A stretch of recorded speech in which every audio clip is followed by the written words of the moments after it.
feel like you have such a keen like sensitivity to color and to like these subtle shifts that you can do. So like on some of them when like they're really, really tight and you can barely, it almost looks like it's a smooth gradient. And then as you look closer, it blows my mind like how little shifts there are, like how you're able to be so patient in the mixture of the color. And there is, to me, this emotional quality always to color. I feel like you can never really separate color from emotional experience on some way. And I've noticed on your website about one of your past solo shows, I think it was By Fire, or is that what it's called? Yeah. Um, and how you were talking a lot about like real emotional, raw experiences in your life and how those were sort of woven into the intentionality of the paintings in a certain way. And I found it to be so beautiful the way that you referenced Leonard Cohen talking about music, right? Leonard Yeah. Cohen's work and how like you're sort of using your art as a way of processing emotional life lived experiences. Has this something that like just in that body of work that you were like really trying to tap into, or is that something you're always kind of thinking about how like your day-to-day life and the experiences you have being Audrey in this world on this planet at this time, like coming into and informing the work in such a interesting way? Because on the surface they could be very formal and more about like perception and phenomenology and color theory, which they are, but I feel like I can just tell through the screen that there's more going on there, almost in relationship. I think of like Mark Rothko and the color field paintings and his experience with emotion and how to express emotion through those paintings. And so I was wondering if we can maybe talk a little bit about that, because I find that to be a really important and interesting translation with an as an abstract painter to like bring in concrete life experiences into an abstract field of imagery. Yeah, it feels a little loaded, but like Yeah. definitely I feel I do the By Fire series, and most of my work does come through the personal. Mm-hmm. Uh, the personal is painting, I guess, but like I, sometimes they're more just formal abstractions that are ideas, visions that I want to see. Mm-hmm. Sometimes there's a deeper kind of personal story that can drive a whole series, although you as a viewer would not know the backstory. And Yeah. I think of that as a way, it's a way for me to think about the color in relation to what I'm doing, if I'm thinking about it in relation to experience. And it's also kind of ties into the micro macro thing, because even though, like, say, the By Fire series came from a very intense period of loss for me personally and my family, it was really like we all go through these losses. Mm-hmm. It's not just me, it's not about my loss, it's about loss and Mm-hmm. and whatever. And so it's kind of like I think of it more in that way, like not that the paintings, Martin, you should look at my painting and know what this is about. In that Yeah, case, here's exactly. my Yeah. diary. It's more like you know embedding a little emotional something into the work Yeah. besides the formal. Yeah, because you're tapping into like, because I feel like the way that you paint, you're tapping into like a universal language that anybody can experience, and but you're also tapping into universal experience of life, which is loss, right? And this is something that we can't escape from on this Yeah. planet. It's encoded in the experience. It's pretty much a guarantee for all of us. And so you're speaking to this kind of universal experience through the lens of your own personal, subjective story of that. But I found that to be really beautiful and really amazing to think about, like how even a work that has an abstract formal appearance, there is more involved, even if you're never really going to know the story. But I feel like you can feel that energy because you can feel it through, again, the devotion and the patience and this sort of dedication you have to your process.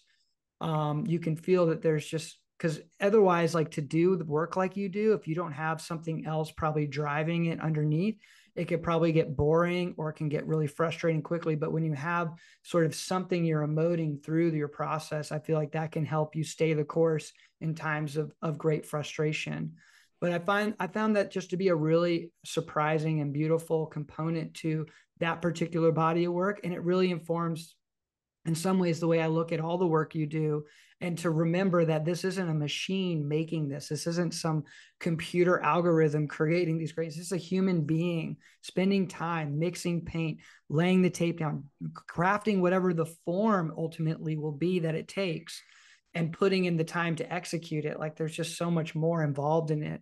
And I think, to me, that's the saving grace in a lot of ways of art in times of great technology, is that a human being is making it and putting that time in, because we do live in a very interesting situation with the emergence of AI technology and computer generated art. It's a conversation a lot of artists are having. Like, are these just tools? Like, are these going to take our place? Like, are they going to become better than what we can do? And I personally feel like they never will, because the human touch is something so powerful and impactful that, like, you can't replicate it through a computer necessarily, in terms of the actual physical tactile touch of the hand to a brush, to the paint, to a surface, what have you.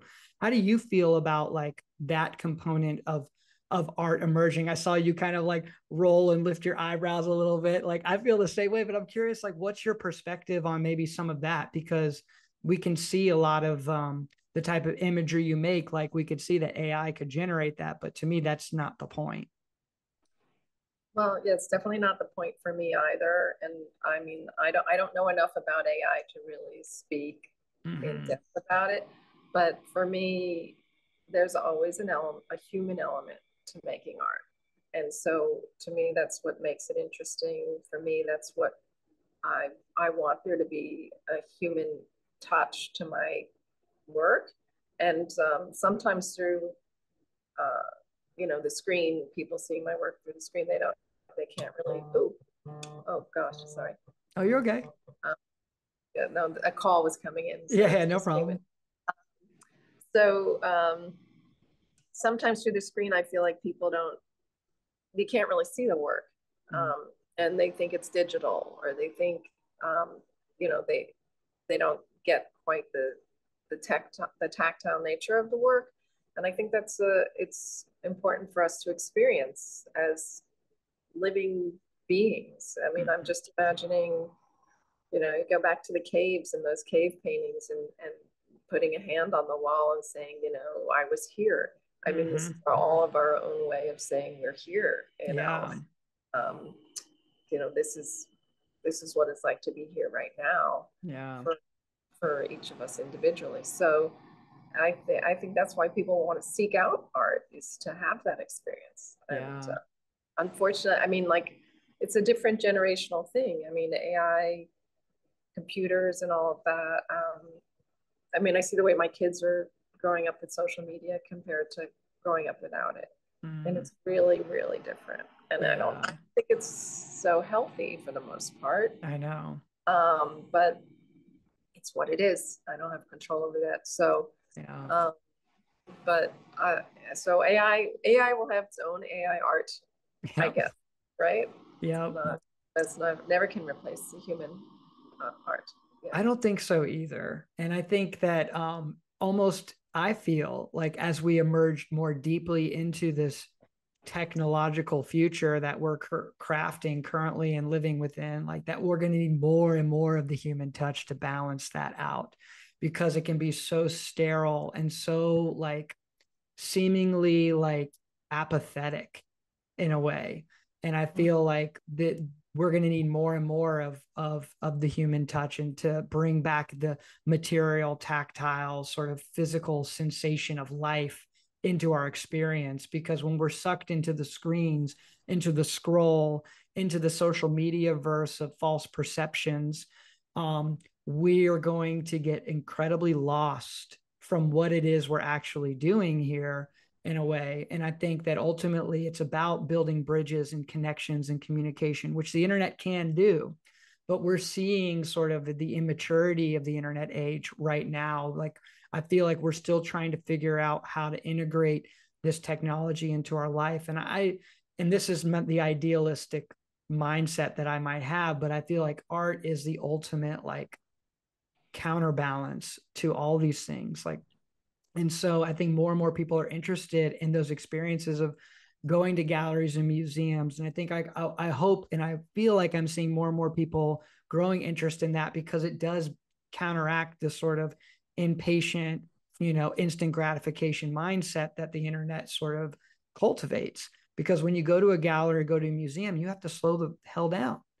Yeah. And you got to really be present in your body, and you got to really use your faculties of your senses to be aware of what's being presented in front of you.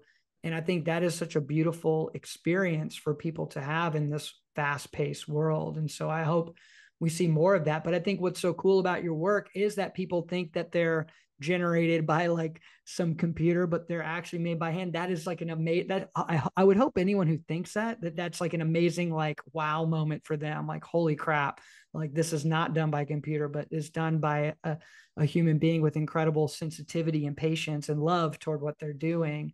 And so I want to see more and more of that. But I'm curious, another component to your work is the actual forms that the gradients and the light and the luminosity take. Sometimes you're working in more of like these square formats of descending color, like either descending into space or like ascending, like coming toward, or, you know what I mean? Like this depth moving in and out, kind of expansion, contraction.